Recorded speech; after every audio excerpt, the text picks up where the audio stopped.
তোমার প্রতিভা ওখানে দেখিয়েছো, এটা আমরা সবাই গর্বিত।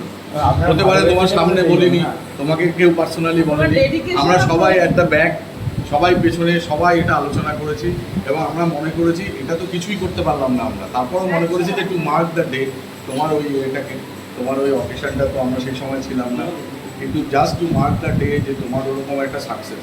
দেখো জীবনে দুটো জিনিস, একটা হচ্ছে যে either you win or you experience, যে কোনো ক্ষেত্রেতে যে কোনো জায়গা থেকে। লস বা লস বলে কিছু, হারা বলে পৃথিবীতে কিছু নেই, কারোর মাথাতেও রাখা উচিত। তুমি একদম হারোনি, কিন্তু মাথায় রেখো এটা।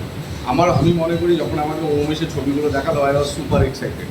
আমি দেখে মনে করলাম যে এ তো হারা হতেই পারে না। আর সবচেয়ে বড় কথা, যাদের আমি দেখছিলাম, তোমার যারা কম্পিটিশন ছিল, কম্পিটিটার ছিল ওখানে, যাদের সঙ্গে তুমি কম্পিট করে, ইটস হিউজ, অসাম। মানে ওদের কাছে তুমি হেরেছো মানে একটা বিরাট ব্যাপার আমার মনে হয়।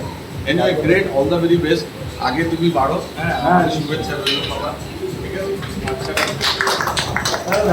এই দাদা